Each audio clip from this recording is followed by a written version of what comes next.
Bien, voyons maintenant quelques cas de bonnes pratiques sur Internet ou ailleurs. Commençons par Internet.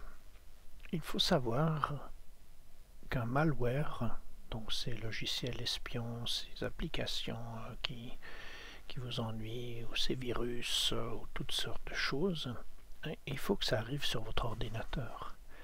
Ça peut arriver sous forme de pièces jointes dans un mail, ou ça peut arriver sur une page internet avec un bouton à cliquer, quelque chose qui viendrait sur votre bureau, que vous ensuite vous cliquez 2 fois dessus. Un malware ne s'installe jamais tout seul. Donc c'est une utopie de se dire quelque chose arrive sur mon ordinateur et se met en route et observe mon ordinateur. Non, c'est toujours l'utilisateur qui clique, qui double-clique sur le truc où il ne faut pas double-cliquer. Donc là, il y a une bonne pratique de base. Je vous donne un exemple. Si une personne vous abordait dans la rue et vous annonçait que vous avez de graves problèmes de foie et qu'elle peut vous guérir, quelle serait votre réaction? Vous passez votre chemin. C'est aussi ce qu'il faut faire sur Internet quand vous rencontrez quelque chose d'inhabituel. Par exemple, une page qui s'affiche, une page Internet qui vous dit que votre Mac est malade. Le spécialiste du genre, c'est MacKeeper. Quand vous voyez MacKeeper, fuyez-le comme la peste. Eh bien, on vous annonce que votre ordinateur est malade et qu'il a besoin de réparation. On vous propose un joli bouton « Réparer votre Mac ». Vous cliquez dessus, vous téléchargez cette cochonnerie de MacKeeper, vous pensez que c'est un logiciel qui va vous faire du bien et qui va réparer votre Mac. En fait, pas du tout. Donc cette application va s'installer, va scanner votre disque, va faire semblant de réparer quelque chose, et ensuite il vous annoncera, ça y est, votre Mac est propre, alors vous serez tout content. Et puis cette application va peu à peu détériorer les performances de votre ordinateur, va le ralentir, et à un moment donné vous annoncera à nouveau qu'il y a un problème. Et ensuite, on ne peut pas être mieux servi que par soi-même, il va réparer ce que lui-même a produit, et c'est ainsi de suite que vous êtes pris en otage avec ce système. Il n'y a personne sur Internet qui est là pour détecter si vous avez un problème sur votre Mac, ou s'il est malade, ou s'il a un virus. Il n'y a personne qui va mettre en place des outils de diagnostic ou de choses comme ça, qui vont analyser les Macs des utilisateurs. Ça n'existe pas, ça se fait pas comme ça. S'il y a un problème sur votre Mac, ça se remarque dans l'utilisation de tous les jours. Donc ça, c'est la première chose. Bonne pratique, vous ne cliquez pas sur n'importe quoi. Vous regardez toujours, c'est très vite fait un clic, hein. Et si vous faites un clic et quelque chose se télécharge sur le bureau, bon, c'est pas si grave, mais au moins sur le bureau, vous vous dites, attendez, c'est quoi ce truc, je connais pas, c'est poubelle, direct. C'est pas double-cliquer pour voir ce que c'est, parce que là c'est trop tard, là quelque chose peut s'installer à votre insu sur votre ordinateur. De même que les pièces jointes dans les mails, vous recevez un mail d'une personne inconnue, et bien c'est poubelle, directement, il n'y a même pas besoin de lire le mail, et encore moins ouvrir sa pièce jointe. Donc là aussi, dans le mail, il faut par exemple régler son mail. Je vous avais dit que le contact ici, ce logiciel qui permet de mettre tous vos carnets d'adresses, il est très important, parce qu'on pourra filtrer dans Mail, par exemple, dans ce logiciel Mail là, qui permet de faire de la messagerie, on pourra donner des règles. Et les règles, par exemple, ce sera, voilà, je réceptionne que des mails qui font partie de mes contacts. Les autres mails vont dans un dossier qui s'appelle indésirable. Vous jetez un coup d'œil de temps en temps dans le dossier indésirable pour voir si éventuellement quelque chose aurait passé entre les mailles du filet, mais à la base, vous écartez d'office les dizaines et les dizaines de spams qui envahissent parfois les boîtes aux lettres électroniques. Dans le domaine du mail, il y a une autre bonne pratique à adopter. Il s'agit d'essayer de laisser le moins de traces possible sur Internet. Et lorsqu'on fait des opérations sur Internet, de ne pas toujours utiliser le même email. En particulier, l'email édu est un email professionnel qui doit être protégé en tant que tel. Donc je ne vais pas acheter des billets d'avion avec mon email professionnel. Voilà, je ne vais pas acheter des chaussures avec non plus. Donc il y a une pratique au niveau des emails qu'on va voir maintenant.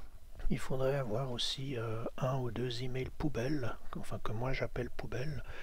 Ce sont des emails que je fais sur Gmail, sur Yahoo, sur etc. Enfin voilà, sur un des providers qui proposent des adresses gratuites. Et puis j'utilise ces emails poubelles pour faire mes achats sur internet. Lorsque je vais sur EasyJet ou sur un autre prestataire de service, il y a un mail poubelle spécifique pour lui. Et puis en général pour les achats sur internet, je fais toujours une adresse particulière, enfin que j'utilise, je ne la fais pas à chaque fois, hein, mais j'ai un certain nombre de 3 adresses particulières pour faire des achats sur internet. Et justement, comme on avait parlé des bonnes pratiques internet, je vous avais dit qu'il fallait de plus en plus s'inscrire sur des sites, laisser des informations sur les sites pour pouvoir accéder au contenu du site. Voilà, je vais acheter un habit, je vais sur un site d'habits, il me demande de m'inscrire, etc. Donc là, je donne chaque fois un email poubelle dont ils ne pourront rien faire parce qu'il sera rattaché à rien d'autre et ils ne feront aucun lien avec ce que j'achète par ailleurs. Donc inscription sur des forums, c'est un email poubelle. Les inscriptions sur des sites de consultation, quand vous devez aller sur des sites qui donnent des contenus pédagogiques, de langue, des dictionnaires, toutes sortes de sites vont devoir vous demander une inscription. Là, je donne une adresse email poubelle. Et puis ensuite, évidemment, si quelqu'un devait pénétrer sur un de ces sites ou vous piratez un de ces services, eh bien, il ne piraterait que ce service-là et pas l'ensemble de vos services réseaux sociaux et autres. Donc, cloisonnez vraiment chaque domaine avec un mot de passe spécifique. L'autre gros avantage de ces emails poubelles, c'est que, bien sûr, si vous vous rendez compte que vous êtes spammé, c'est-à-dire que vous commencez à recevoir beaucoup de publicité de la part de ces sites, vous recevez des fameuses newsletters, ces fameux trucs parfois qui sont presque impossibles à désabonner. D'ailleurs, à ce sujet, lorsque en bas de ces news, vous avez toujours le bouton se désabonner. Alors, quand c'est utilisé de manière correcte, oui, vous êtes désabonné. Parfois, vous n'êtes pas désabonné parce que vous êtes abonné en fait à plusieurs newsletters sans le savoir. Vous êtes abonné aux dernières news, vous êtes abonné aux nouveautés, vous êtes abonné au catalogue divers, vous êtes abonné, etc. Donc il faut aller sur leur site et c'est l'enfer pour se désabonner partout. Lorsque ça commence à devenir l'enfer, et bien là vous dites ok, je résilie et j'efface mon adresse poubelle. Et du coup, eh bien, cette adresse n'existant plus, eh bien, leurs mails partent dans le vide et sont perdus et n'arriveront plus chez vous. Ensuite, ce bouton désabonner, il n'est pas forcément innocent non plus. Selon les sites, par exemple, je ne désabonne pas, en particulier les sites un petit peu trop insistants avec leur publicité. Parce que lorsque vous désabonnez, qu'est-ce que vous faites? Eh bien, vous prouvez au destinataire que cette adresse est valide et qu'il y a quelqu'un au bout de cette adresse. Donc imaginez, ces sociétés gèrent et achètent des milliers et des milliers d'adresses pour toucher de potentiels nouveaux clients. Eh bien, le fait de savoir ou non si une adresse est valide, c'est quelque chose d'important pour eux. Et ils pourront comme ça reconstituer un catalogue d'adresses valides et puis ensuite les revendre par exemple. Et ensuite vous serez embêté par d'autres personnes. En gros, voilà. Donc si jamais vous sentez que ça ne va pas et que vous avez trop de pubs de la part d'un site, eh bien vous pouvez annuler, effacer cette adresse poubelle. Et puis à ce moment-là, c'est pas un gage de tranquillité, mais au moins vous couperez les liens directs avec eux. Une autre bonne pratique internet, nous l'avons déjà vu dans le module qui proposait les téléchargements d'applications. Je vous avais proposé d'aller sur le site macupdate.com, qui est un site reconnu et parfaitement fiable pour télécharger des applications. Donc ça aussi c'est une bonne pratique. Lorsqu'on cherche un logiciel Mac, eh bien on peut commencer par Macupdate parce qu'on sait que là on a des téléchargements fiables Et puis si on ne trouve pas cet endroit-là, à ce moment-là, on s'adresse au reste du web. Mais si ça existe sur MacUpdate, autant profiter de cette plateforme. Et puis une bonne pratique aussi, c'est un petit peu de savoir où l'on va. Car Internet, c'est un peu comme une ville. Il y a les beaux quartiers, il y a des quartiers plus modestes, et puis il y a les quartiers malfamés. Donc là aussi, sur Internet, si vous commencez à vous risquer sur des sites russes et autres, roumains et autres, qui proposent des numéros de série, de logiciels gratuitement, qui proposent de télécharger des applications gratuitement, qui proposent de télécharger des films, ce genre de choses. Voilà, si vous faites du streaming en film, pour regarder des films sur Internet, selon les sites, il faut peut-être un petit peu faire attention. Et si on visite ce type de site-là, et bien à ce moment-là, je crois que c'est vraiment une bonne chose de bien protéger son Mac. Cela commence par avoir un bon antivirus, également une bonne protection par feu pour éviter les intrusions sur votre ordinateur. Et puis, je dirais, pour des sites sensibles, il faut être équipé d'une application qu'on appelle VPN, qui va cacher en fait l'adresse IP de votre ordinateur, qui permettra de vous rendre en fait incognito et de manière à ce qu'on ne puisse pas repérer votre appareil et pouvoir ensuite l'attaquer d'une manière ou d'une autre. Donc on se protège derrière un site qui va donner une adresse IP qui n'est pas la vôtre et qui permettra de vous protéger. Et puis je pense que vous n'êtes pas dupe, tout ce qui est gratuit n'est pas vraiment gratuit. Donc on attire le chaland avec la gratuité et puis ensuite on essaye de l'avoir d'une autre manière. Et certains sites vous attrapent en vous inondant de publicité, d'autres sites vous attrapent en essayant d'introduire un malware sur votre ordinateur. Vous pouvez aussi devenir la victime d'un phénomène qu'on appelle cryptojacking. En fait, cela concerne les crypto-monnaies. Ce sont ces formes d'argent numérique comme les bitcoins et autres, donc qui existent uniquement dans le monde virtuel.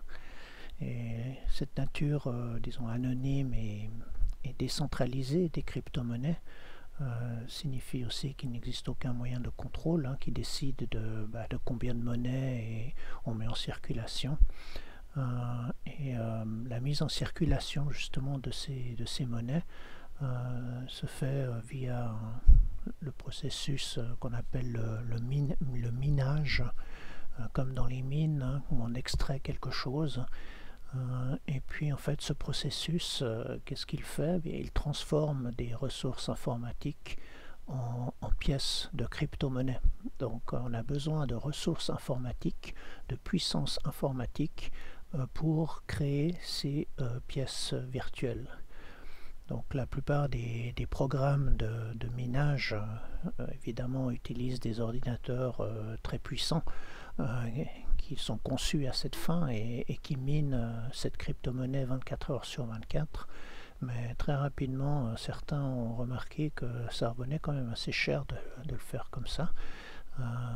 Ils se sont mis à chercher des nouvelles manières de miner cette crypto-monnaie. Et c'est là que le cryptojacking entre en jeu. C'est-à-dire, au lieu d'acheter un ordinateur de minage très cher, les pirates informatiques, qu'est-ce qu'ils font? Eh bien, ils infectent les ordinateurs traditionnels, le vôtre, le mien, ceux de tout le monde, de monsieur tout le monde, et ils utilisent ces ordinateurs comme réseau pour justement exécuter ces ordres et la création de cette crypto-monnaie. Et cela se fait totalement de manière invisible à l'insu des utilisateurs. Donc voilà, selon les sites que vous visitez, vous avez l'impression qu'il ne se passe rien, alors que peut-être quelqu'un utilise les ressources de votre ordinateur pour créer ces crypto-monnaies. Alors oui, sur un site de streaming, vous finirez par voir votre film gratuitement. Après, vous êtes débarrassé de toutes les pages de pub. Mais sachez qu'il peut aussi y avoir une contrepartie invisible selon qui pénètre sur votre ordinateur s'il n'est pas protégé comme il faut. Et pour clore ce chapitre sur les risques encourus sur certains sites, il y a évidemment tous les vandales qui, eux, essayent de récupérer des données, des informations, en particulier les adresses e-mail valides, celles où on sait qu'elles sont opérationnelles, dans le but de les revendre.